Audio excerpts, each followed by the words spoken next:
Hello and welcome to Faking News, official news channel for Game of Pownes and also for Lolo Land. And, what's this? Oh, it's some news. What a surprise.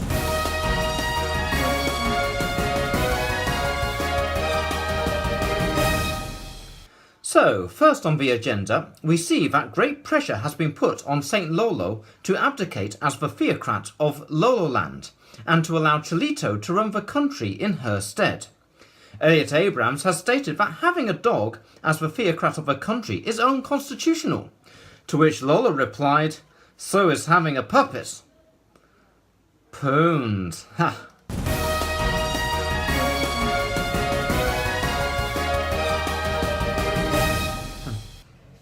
Oh wait, one moment, we have some more news here. Well, it seems that to avoid unnecessary civil war, St. Lolo has decided to step down and allow Chelito to run the country for a while. We are now a capitalist country.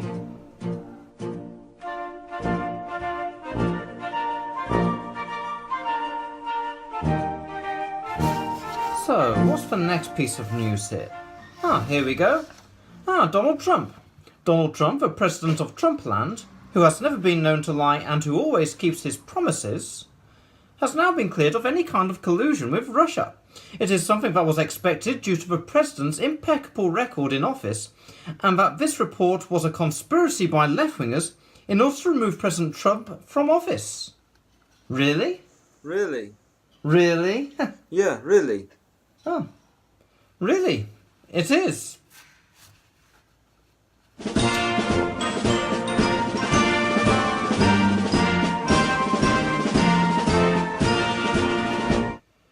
Okay, and now, as our country is now a capitalist country under the governance of Chelito, we are going to have an advert break. Because everybody loves capitalism, apparently, unless they're evil in some way, or perhaps they're just enemies of freedom. So, bring on the first advert break. Some people say that the future of this world is getting worse because of the amount of carbon dioxide in the atmosphere. But the truth is very different. Carbon dioxide is our friend. Plants use it to create sugar, which in turn helps them to grow so that we can create greater profits from corn syrup, of which you can eat as much as you want in order to become a healthy size. And it will help our country become great again too.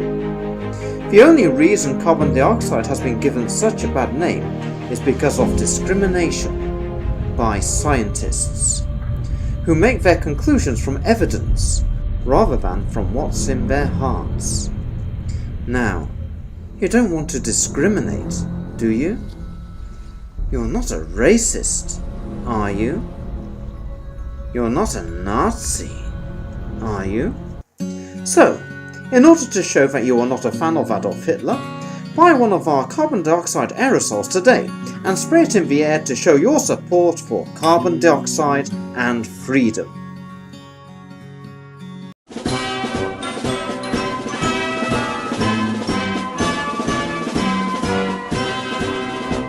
Okay, and we are now following on with the war between the Squire and the Broccoli Republic. Now, Aaron Ra, who was a leftist through and through and therefore a fascist? Sorry, but isn't fascism an ideology of the right? No, it's not. What? No, it's not. It's of the left. Oh, it's an ideology of the left, apparently. Well, who knew? Just read the script. Okay, but still, Aaron Ra has been continuing his assault against Kent Hovind by attacking the capital of the Broccoli Republic, Kenton. Tibby will now report. And I'm saying Tibby will now report because Billy still hasn't got back from reporting in Trumpland. Unfortunately, Billy has been arrested by Trumpland security and is going to be sentenced to 75 years in prison for property damage. Apparently, when Billy was running away from some gunfire, he tripped and knocked over a postbox. So, Tibby, over to you. Hello, Andrew. Well, I am in a forest outside the capital, Kenton, as I don't want to be arrested for property damage. Aaron Ra has been pushing hard against Kent Hovind, and the capital is about to fall.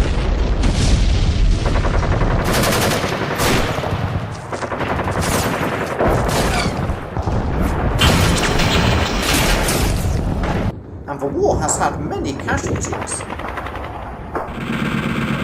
It is thought that Kent has already fled to a small fort to make his last stand. Well, thank you for that, Tibby, and we'll keep an eye on this war. Okay, let's carry on with the rest of the news.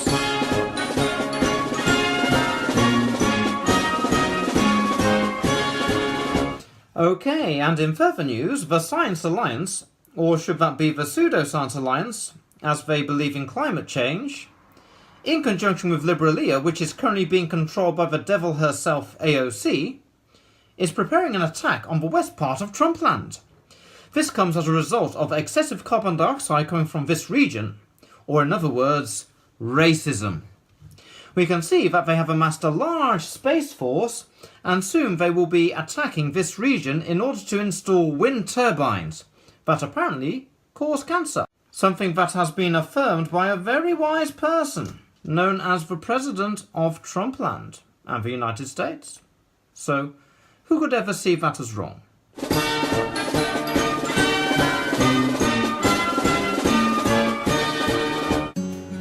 Oh, hi there.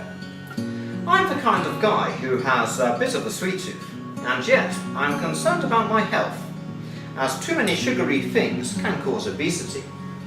And that is why I sweeten my food with lead oxide. Since the deregulation of big companies, we are now free to choose alternatives to those elitist, safe foods, which take away your freedom to choose what you want to give to your family. Lead oxide, the sweetener of freedom.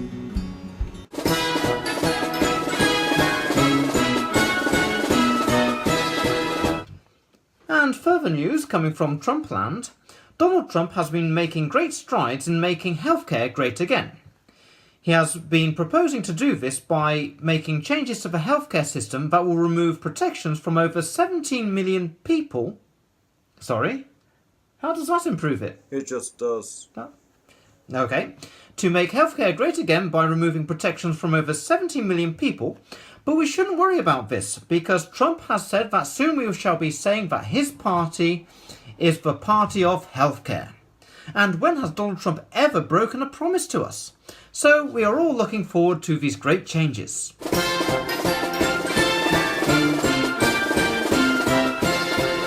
Well now, as we are on the topic of healthcare, there has been recently a clash between two people. One of them is conservative bad boy Ben Shapiro, and the other one is Cenk Uygur, Johnny. His name's Johnny. Okay, between Ben Shapiro and Johnny. Okay, so let's have a look at that. Okay, so before we start, I have to explain that the game part for this debate battle was played several months ago. And here is what the battleground looks like. And for this battle, we are using the 40k Rogue Trader rules. So, here is Ben Shapiro's army that is being commanded by me. Now, Ben Shapiro is represented by a Fadic troop type commander in this battle, and he has got an auto pistol, powered armour, and raw magic. He also has 4 Fadic elites as his guard, and he also has a unit of 5 Fadic ninjas, 2 units of 4 Fadic Republican guards with 1 sergeant in each, and 1 15-strong Fadic Psycho unit, giving a total of 455 points. My friend Saulo is commanding Cenk Uygur's army. He is playing orcs, but we are using the Rogue Trader point system. In his army he has 3 Deathcopters, then 8 Orc Boys and 2 Heavy Orcs, 5 Orc Knobs, and 1 Orc Boss. The total points of his army is 500 points. These pictures here show, from different angles, how the troops of either side have been set out. And here are the dice we shall be using. Okay, so now we are going to start the debate between Ben Shapiro and Cenk Johnny Uygur. Sounds like an orc's name, really, doesn't it? But before we start, we are going to have a quick word with myself to find out how I do these things. So, hello myself, can you tell me what's happening with this battle? Oh, sorry, it's not a better light. Hello everyone, this is the first time on this channel where we will actually see, where you can actually see where we're about to start playing the game. This one will be animated, actually it's probably being animated right now I guess, because I'm probably going to be putting it on the actual channel when I'm actually playing it. Okay, and this is my buddy Salo, who's going to be playing with me. Nós falamos em português porque nós moramos em Brazil. We speak in Portuguese because we live in Brazil. Okay, but this is the battle table, which we're going to be playing on. And watch the battle, basically. Okay, bye for now until I see you again when I start talking about the battle that we're doing now. Okay? See you in a moment. Bye. Yes, and as you can see, we start by playing the battle on a tabletop, and then afterwards I then take it to this room here, and then we start animating it so you can see everything in all its battle glory. Okay, so let's now move on to the debate itself. But first, the intro!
Okay, now this debate is quite long, so what I've done is I have abridged the debate in order to just pick out the highlights, where the Pownes is really being put to the test. So, let's start the first round. Let's start with one of the topics in the news today, and that's healthcare. And I'm going to start with Ben. Are you proud or disappointed in establishment GOP figures like John McCain, Lisa Murkowski, and Susan Collins for their vote on health care? So, I'm wildly disappointed with the entire party. The fact is that we were promised a full repeal of Obamacare. They did not even attempt to pursue a full repeal of Obamacare. And the fact of the matter is that there's a significant gap inside the Republican Party about whether this should even happen or not. There are people who believe that the Obamacare regulations are an affirmative good. There was an attempt to basically leave all the Obamacare regulations in place and just remove the funding mechanism, which would have led to the exacerbation of the death spiral. The truth about healthcare is this. There are three qualities of healthcare that you can have. You can have affordability, you can have universality, or you can have quality. And you can have two of those three things, but not all three. Right? You can have universality, affordability, or quality. Two of those three things you can have. And one of the things that's happened with Obamacare is that you've gotten closer to universality, but you haven't gotten any closer to either affordability or quality. And the Republican Party seems to be falling into the trap of basically just copying what the Democrats do, except being worse at it. What they actually need to do is relieve the regulatory burden that is driving up the cost of health care, and they need to stop acting as though insurance companies' jobs is actually just to reimburse people for their bad health. If you join up with an insurance company and your health sucks to begin with, you're going to pay more because it's an insurance company, not a charity. That doesn't mean that we can't have... Now, that doesn't mean that we can't have some form of backup for people who have pre-existing conditions. I would hope that the social fabric would help fill that in. This is why I'm a big believer in charity and churches and synagogues filling that gap. But what we can't do is suggest as the Bernie Sanders left does, that health care is an inalienable right, and therefore you can put a gun to my wife's head, she's a doctor, and you can force her to provide care at any cost you want to pay. You can't do that and hope to increase the supply of health care. Health insurance is not health care. They're not the same thing. And anybody who tells you differently is lying or trying to sell you something. Excellent. Cenk, your take on the healthcare vote. So the Democratic Party is incredibly proud that they defeated a bill that had 17% approval rating. It's a low bar. And I'm glad they held. The Republicans have a comical position, which is that why didn't the Democrats help us defeat Obamacare? Well, that's kind of because that was their idea. And why in God's green earth would they help you defeat their own plan? Now, is Obamacare enough? Not nearly. And there are a number of issues that we had as progressives with it, including lack of price controls. You left it in the hands of private insurance, and of course, them being corporations, which Ben kind of alluded to there, they're going to want to make money. And so that is very, very normal. And so I don't think that that was the right way to approach it, and it was originally a Heritage Foundation plan to begin with. So I believe that the right approach, and the one that Democrats should pursue next, although they probably won't, is Medicare for all.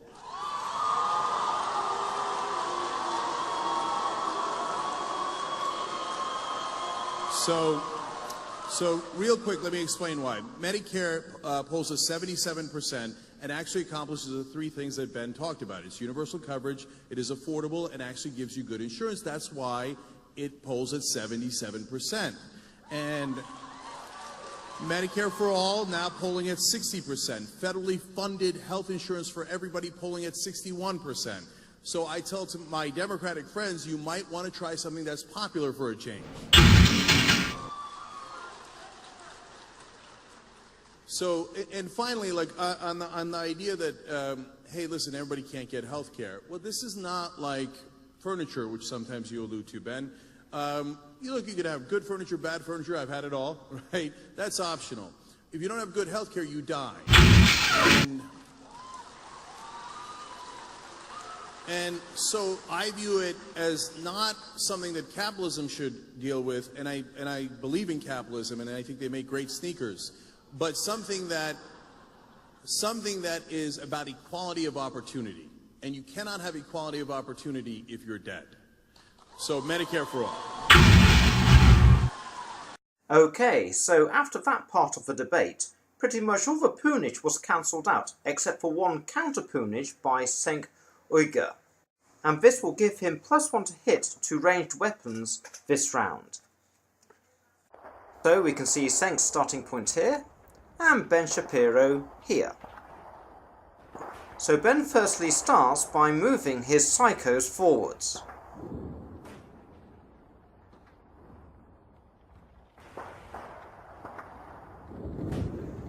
And also his other troops.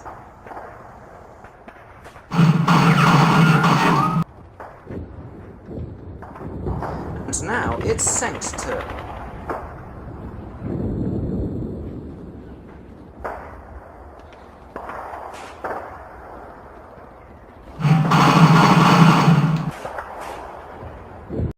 Well, that was an uneventful round.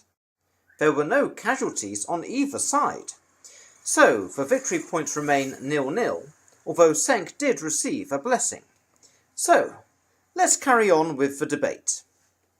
Okay. Go ahead.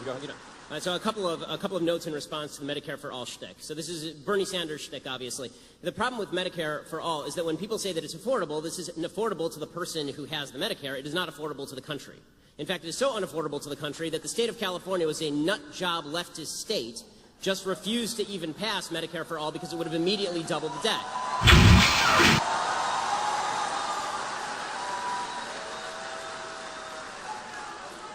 As far as the idea that medical care is a right, but it's not actually a good or a service, this is a way to make things less plentiful. If you declare things rights, but you don't actually incentivize the creation of those things, you don't get more of them. So the South African Constitution has right in there that health care is a right, that housing is a right.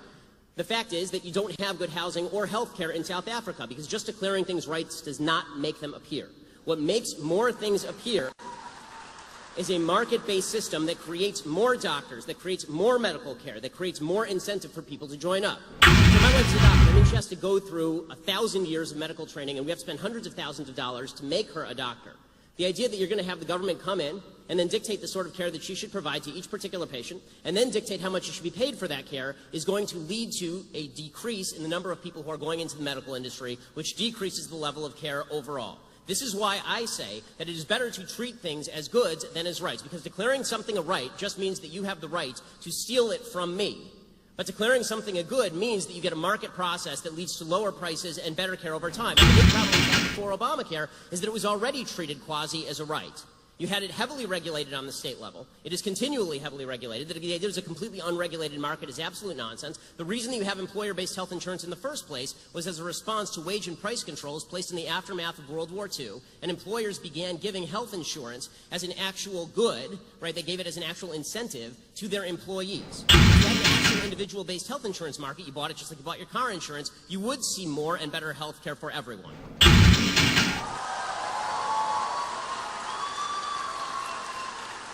Yep. All right. So, Ben, I don't want to steal health insurance from you. I want you to be healthy. That's why I want Medicare for all. You just want to take my money and my wife's services. So, Republicans frame taxes as stealing. That's preposterous. So if we don't have taxes, well, we can't do all the things that we want to do as a community. There are some things that we just talked about that we don't want to do as a community, we want to do as individuals. In fact, the things that we want to do as individuals are much greater. That's why we're a mixed economy, but largely capitalist. And I agree with that. And I run a small business myself, getting larger every day. So,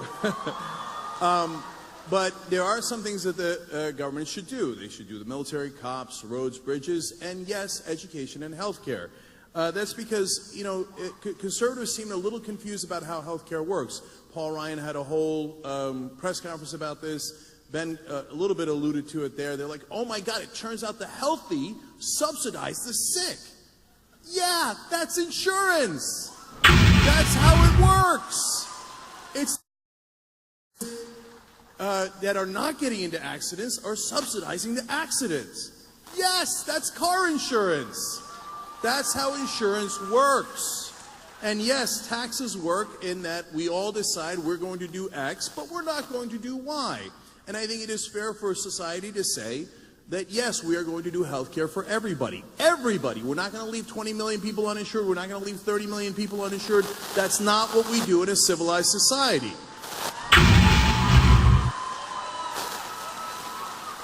And from time to time, the attack against Medicare, they say, oh, it's an entitlement. Yeah, we paid for it through payroll taxes our whole lives. You're goddamn right we're entitled to it, because we paid for it. We paid for it. And so when you take out the middlemen of the insurance companies that put their profits in there, that put their marketing in there, that put their lobbyist money in there, that means more savings for Americans. And so finally, the idea that it can't be done is preposterous, since every other Western developed country does some version of single payer. It obviously can be done, and it is done at lower rates and better coverage. And at the end of that round, both debaters were pretty even, so neither side is awarded any bonuses for this battle round. So let's see how things are going on the battlefield. Ben Shapiro and his squad are now in the building and can fire out this turn, and his Phatic Psychos engage Cenk's Orcs Mobs in close combat. And his ninjas have also advanced forward this turn.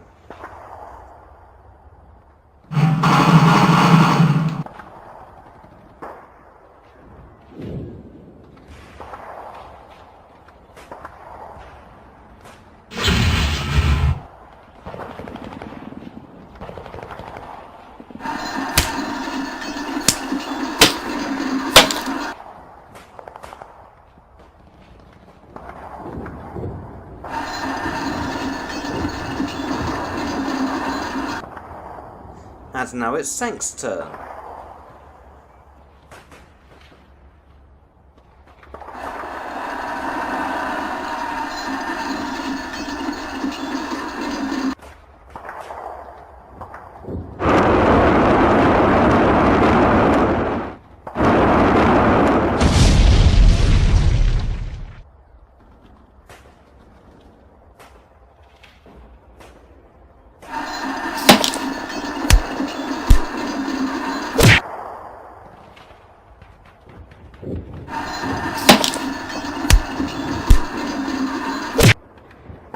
And at the end of the round, one of Ben's squad decides to flee the battlefield.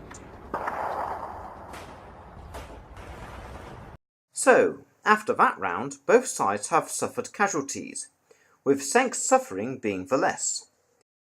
Ben has 1 victory point to Cenk's 2 victory points, and Cenk gained another blessing during that round. So let's continue now with the debate.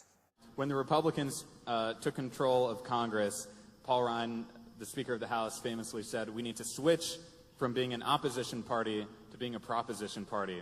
So what's your evaluation, Ben, of their efforts in that direction to unite the party and move legislation forward? I mean, we all have eyes. They suck at it. I mean, and Paul Ryan is not exactly my go-to guy when it comes to political acumen and genius. So I'd more want to respond to some of the contentions that Cenk was making about Medicare for all and single-payer health care. A couple of things. One, when you say we pay for it, that's not technically true. The idea that everybody who's paying into Medicaid paid for it and now they get out what they paid in is obviously not true. It is a redistributive program, and to pretend otherwise is just silly. The people who are paying the payroll taxes are not the people who are taking out through Medicaid. Obviously. Can I just address that super quick? So if we're talking about Medicare, right? Not Medicaid. Right. So in Medicare, so you're both correct and incorrect. So it's not like I put in $20 and I get $20 back. That part is true. Right. But we all pay into Medicare together, and then we all get it when we are So sick. I have two questions, really serious questions. One, what is your ideal tax rate? Because it's going to cost a lot of money for a lot of this stuff. And two, what is your ideal level of medical care? Because the fact is that we can spend millions of dollars on people at end-of-life care. We can spend millions of dollars on surgeries and preventative care. I mean, healthcare is an expensive business, even under a single-payer system, which is why generally you end up with rationing. So what is your ideal level of healthcare that is provided to everyone, and what sort of tax rate are you proposing to subsidize? Yeah. So those are very, very fair questions. So let's talk about taxes for a second. So conservatives agree or say all the time that the golden era of America was the 1950s and 1960s. Well, there's a lot of truth to that. Our economy was booming at the time, and we became the #1 economy in the world at that time. The tax rate for the highest bracket fluctuated between 70 and 91%. So that is when we were at our best. Now, I want to be clear. I'm also a businessman, and boy, that seems high. It does, okay? And one of the reasons my family were Republicans when I was growing up was because before Reagan came in, the highest marginal tax rate was 70%. So now we are nowhere near that. We have reduced taxes to bare bones, and we have shifted the taxes onto the middle class and away from the rich and corporations.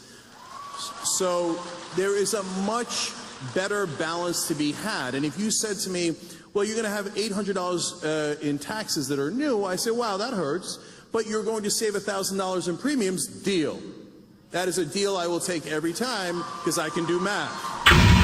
So that is the beginning of your answer to taxes. And then you said how much care. Well, so that is something that all the countries that do single payer or a version of single payer struggle with, and they have learned a lot of lessons. And if we stop saying, America's #1, we might actually just, first of all, on this issue, we're number 37. And if we looked at what Japan is doing so well, keeping costs down to half of ours and less, we might actually learn something from Japan, Switzerland, and other countries. And by the way, when we say Medicare for all, Medicare Advantage exists. So you can actually add private insurance on top of that, and I find that perfectly great. I have no problems with that at all. So that is the government making sure you don't die and actually lowering rates for you. And then if you want more insurance, no problem. All this sounds great, except... And that is the end of the third round, with Ben Shapiro getting a slight upper hand there. In this next round, Ben has +1 to all his ranged attack rolls.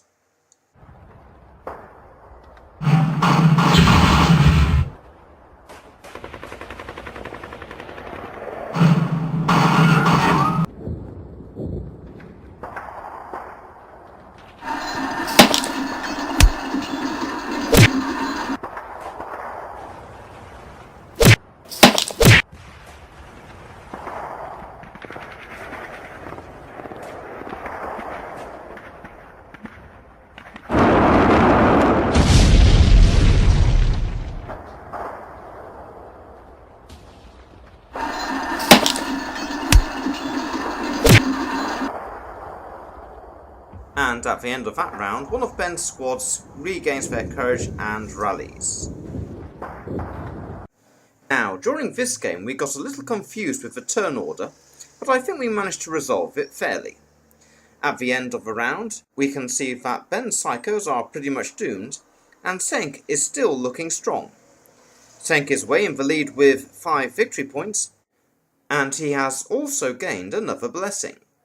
I'm afraid Ben hasn't had much luck in this battle part of the debate, but let's see if things turn around in the next part of the debate.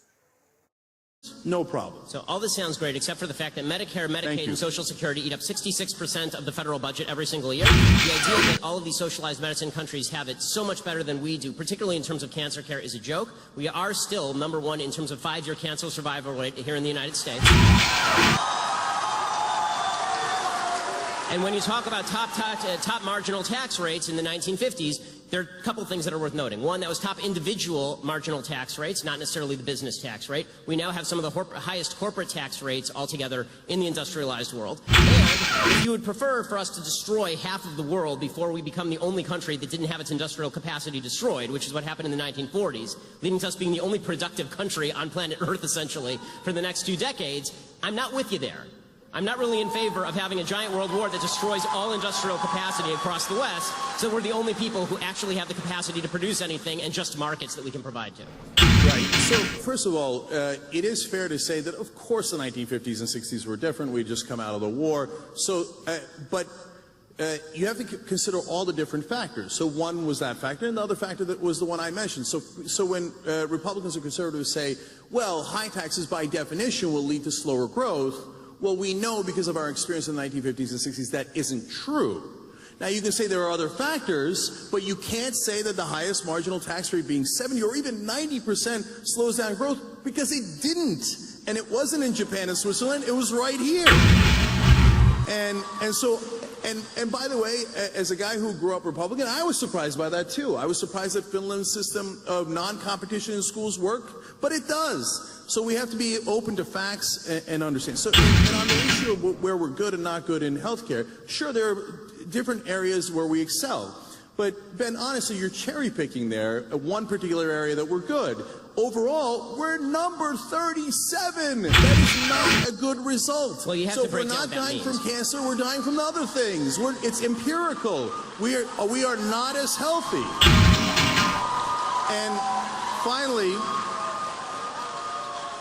And finally, this idea that corporations are paying the highest tax rate is both, again, true and untrue. The part that it's true is, hey, there's a rate of 35%. The part that's not true is they don't actually pay that. There is giant loopholes. And they've got $2 trillion sitting offshore, and they won't bring it in. And the reality is that if you look at the taxes from the 1950s, corporations used to pay about 1/3 of our taxes, about 33% of the taxes overall. So they did their fair share, and that is fair. I don't want them paying all of it, but I want them paying a reasonable amount. Now, the share that corporations pay of taxes is down to 10%. You see what they did there? They did wealth redistribution. They took your wealth and redistributed it to them. Okay. And that is the end of the 4th round, with Cenk deflecting Ben's barrage of poonage, and coming back with some of his own. In this next round, Cenk has +1 to hit for both ranged combat and close combat. Okay, so Cenk's army is moving first in this round.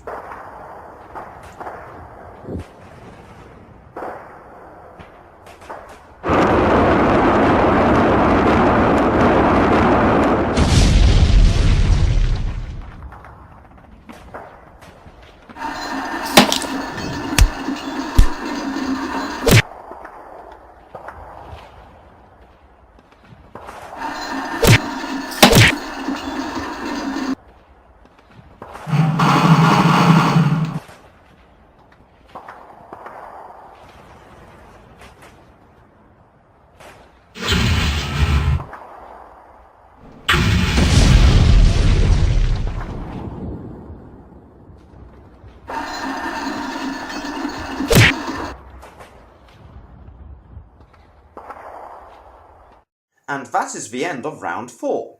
Ben has lost a few more troops, but he took out one of Cenk's death copters. He has also closed the gap with victory points, despite being on the back foot for that round, and he has finally had some luck with his raw magic that destroyed one of Cenk's death copters. Let's see if Ben's quick firing of facts and poonage will give him an advantage in the next round, and hope that he doesn't say something idiotic. Okay.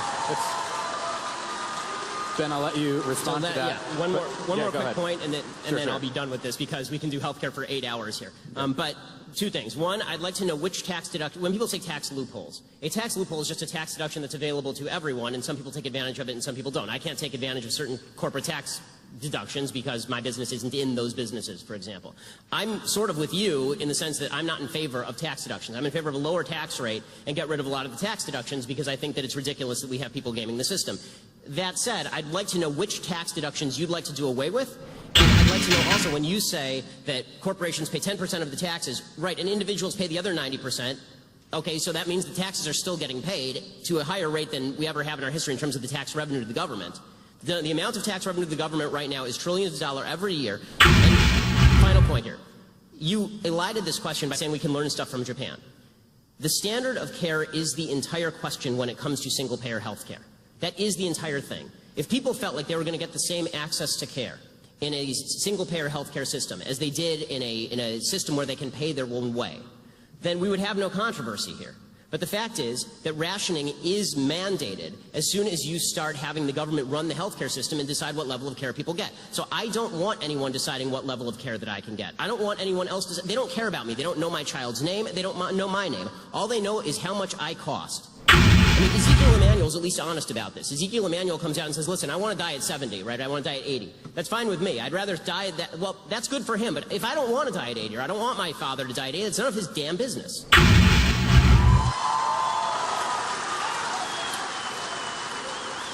So when you say tax revenue is at its highest point, now you know that that's misleading because everything economically is at its highest point, meaning that we have a lot more people in the country than we did in the 1950s and 60s, so hence we are collecting more overall taxes.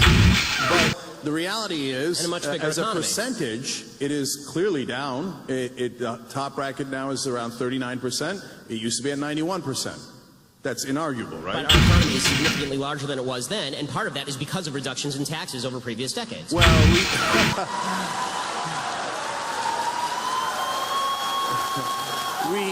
we tried supply-side economics. Hey, Kansas, how's that working out for you? So there's this myth that... It's working out for you. Your business is doing great. Okay, yeah. Well, we just had 8 years of Obama.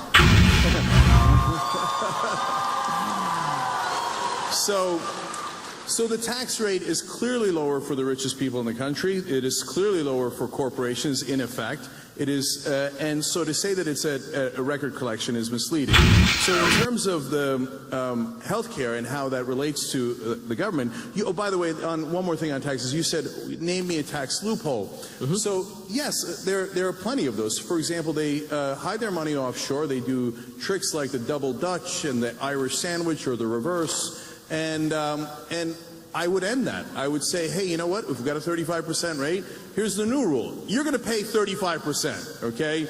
And you're not allowed to hide your money. I don't care if it's in the Cayman Islands. We're going to make that illegal, Mitt Romney. We're going to make it illegal, okay? And so then every once in a while they do a tax holiday. Well, that must be nice. You remember when you got a tax holiday? I don't remember getting a tax holiday. No, that's only for corporations who bribe politicians. So they brought that rate down from 35% to 5%. And they said they were going to create more jobs. Color me surprised when it turns out they didn't. They offshore taxes. They took that 30% extra, put it in their pocket, gave it to their executives, and created no new jobs. Because that's how it works if you just trust corporations to do the right thing. Corporations are not evil. They just want to maximize profit. That is what they're built for. So please don't be naive and be like, no, but the corporations will look out for our interests. No, they look out for their bottom line. And finally, just last quick thing. Sure. Medicare Advantage. You keep saying rationing health care. But Medicare gives you the bare minimum, and people seem to be very, very happy about it given how well it polls. But you can do Medicare Advantage and get more. I want you to be able to do that. If you're incredibly rich and you want every kind of treatment, I don't want to deny that to you. Get Medicare Advantage. Okay, well that is the end of the debate part of round 5, and Ben received a severe beating.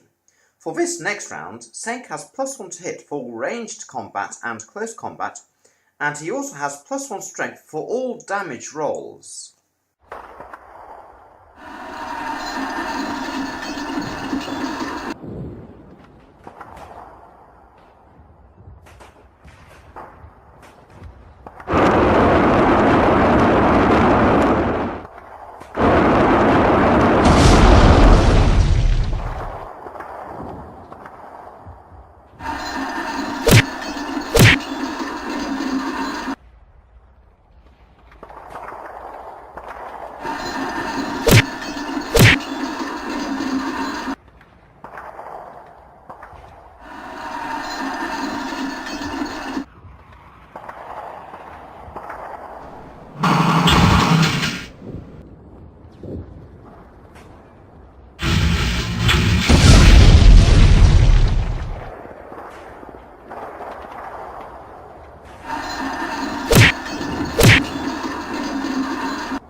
Well, that was a surprising round.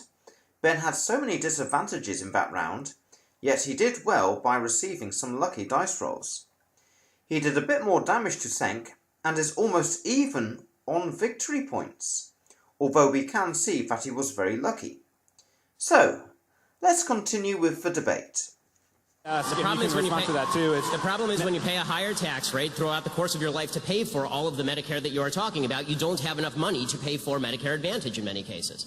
And as far as this idea that, corporations they don't have any of your interests at heart. You are a corporation. TYT's, it's a corporation. You have 80 employees.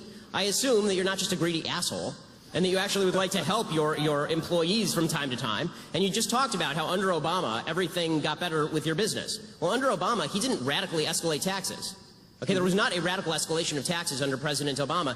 And finally, you seem to be identifying a higher tax rate in the 1950s with higher level of growth. So if that's the case, why not just tax everybody at 100% and we can have massive growth from here to eternity? Because Now, I had to put in a facepalm there because this was such a ridiculous response. Allow me to explain. Let's say we had a farmer who wanted to keep more corn back from a harvest for planting out next year, and his son wanted him to keep back less. This response of Ben's would be like the son telling his father, "Why don't you keep back all of the corn so that we can starve to death?" It is a childish, self-defeating assertion to what is being discussed, and a person must be seriously deficient in intellect to think that Ben gave a good response here. Now, I'm not saying that the people who were cheering Ben for that comment are stupid. I don't really have to really, it's obvious. Okay, carry on. Let me just ask, since we're talking about taxes, do you think we'll see tax reform in the next few months here? Okay, so let me try to address all that in your question as well. So just real quick, look guys, I said it however many questions ago, of course you have to find the right balance on all of these issues, including taxes. So I never said there's no end to how much you can I'm just asking why, though. Yeah, so this leads to, no wait a minute, this leads to big government versus small government. You're asking me what the ideal tax rate is, and then you did a straw man there for a second and said it should be 100%. I never said that. No, in fact I said... No, you said the economy... Let me understand what you said the economy grew faster when the top marginal tax rate was 91%. So I'm asking you, why shouldn't the top tax rate or all tax rates be 91%? You seem to be identifying a higher rate of growth with higher taxation. So I'm asking you, on principle, you keep talking about the glories of a mixed economy. So now tell me about the glories of capital. I've heard about the glories of high tax rates. I've heard about the glories of government-provided health care. Now tell me some of the glories of actual capitalism, which is the basis for all the things you're talking. Tell me why it's good. Right. So now, look, I use the example of the 91% and the 70% to give you a sense of that I was surprised and you'd be surprised to find out that our economy was booming in those times. That's not to say that that is the right tax rate for us today. And so the exercise of finding the right tax rate is, guys, try to follow along, okay? It's called logic.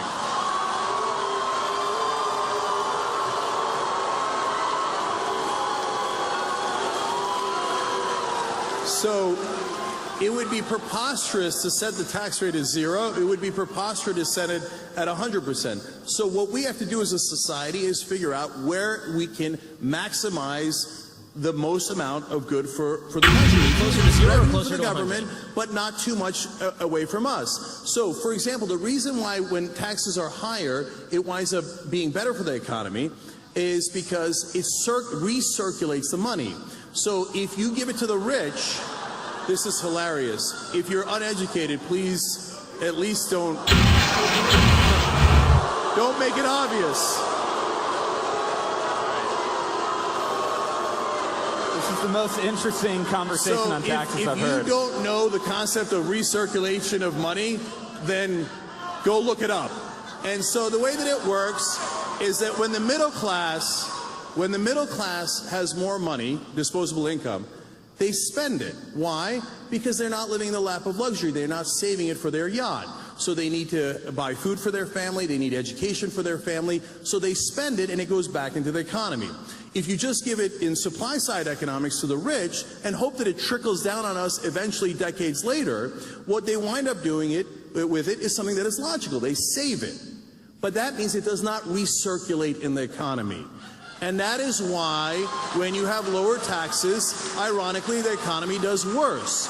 But of course it's a balancing act. Okay, So that was an interesting round.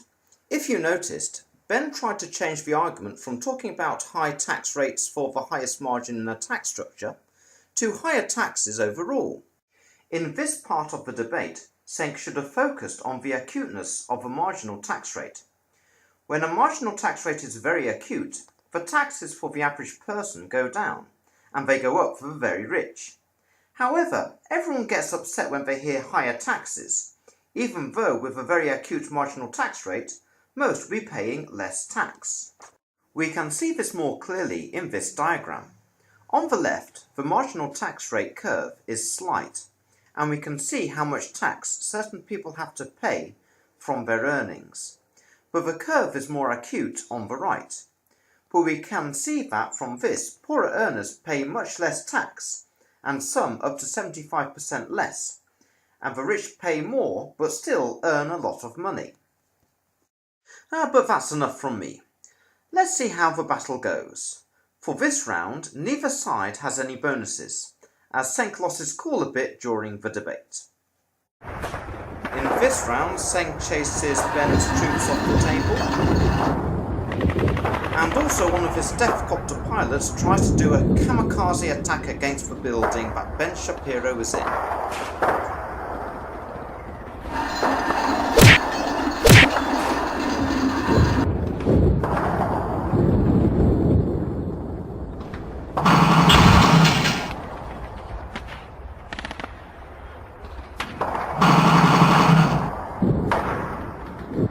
Okay, we are now very near the end of this battle, and we can see that both sides have suffered quite a bit. But Cenk is well in the lead with victory points, and no luck or blessings were awarded during that round. So, let's get on to the final part of the debate. Okay, so now you're making a strong case for Keynesian economics, which is totally fine, obviously. The problem with Keynesian economics is that it doesn't even work in theory because, again, once you go to the logical extreme, which is remove all of the money from the rich people who are saving all their money and give it to all the poor people to buy hamburgers, that doesn't help the economy or spur the economy. What spurs the economy is a higher level... What spurs the economy is the creation of new products and services, and that is only going to be done by people who have expendable capital to actually invest in the new products and services that we all enjoy. This is what creates economic growth. It's also worth noting that this myth that spending is inherently better for an economy than saving, that's only true if you're talking about somebody who's actually taking the cash and just shoving it into their mattress. Banks are in the business of lending. When they take the money in, they don't just stick it in Al Gore's fake lockbox. They actually lend the money back out to people to actually create new businesses and new products. You have the investment, right? When you started TYT, you were given $4 million by Buddy Roemer to start TYT. That's great. That's the way business should work, right? But that money it didn't come from a bunch of poor people buying hamburgers. It came from a very, very wealthy guy who gave you money to create a business a lot of people want to patronize. If you want better products and better services, you need more investment in the products and services. The basic name, trickle-down economics.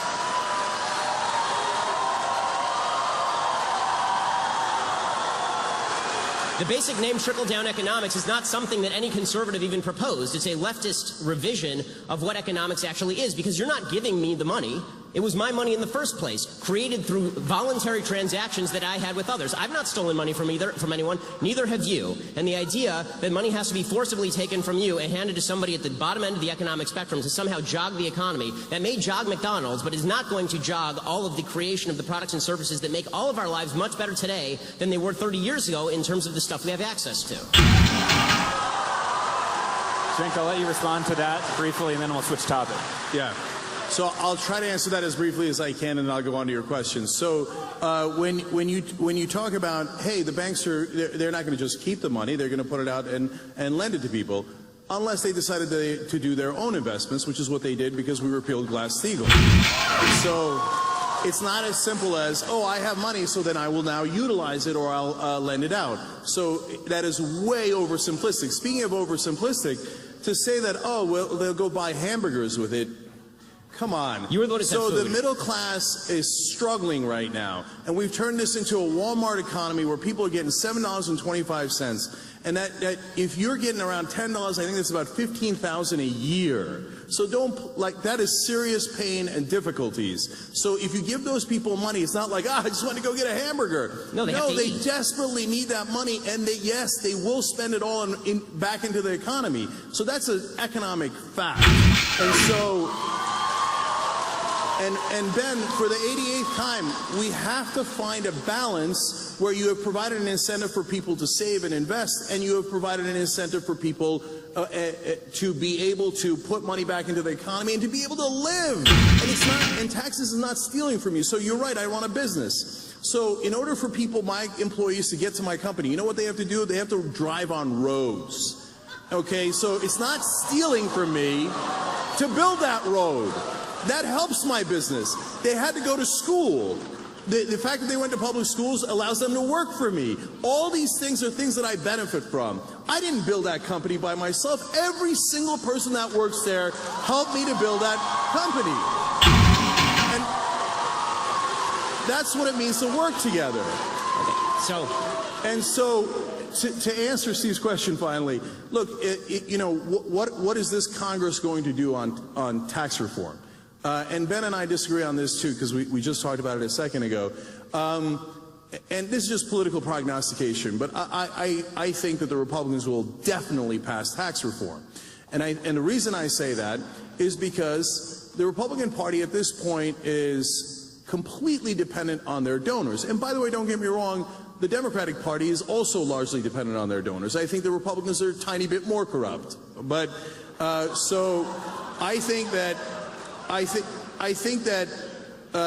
their donors are going to demand those tax cuts. And if I am right, and we'll all see this, because it's something that's going to happen later, not something that has happened, they will do everything. They will move mountains to make sure that those rich donors and corporations will get their tax cuts. Okay. Okay, and now it is the last part of the battle. This round is only a half round, and only Cenk will move in this because of the mix-up earlier on in the game. But for this part, Ben has a +1 to defense during this round. In this part, Cenk carries on with his suicide mission.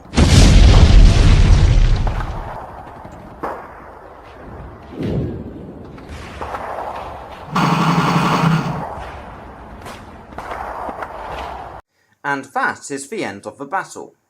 Ben lost no troops in that round, and Cenk lost a deathcopter because he was so desperate to kill Ben by collapsing the building onto him. But in the end, he gave Ben 2 extra victory points.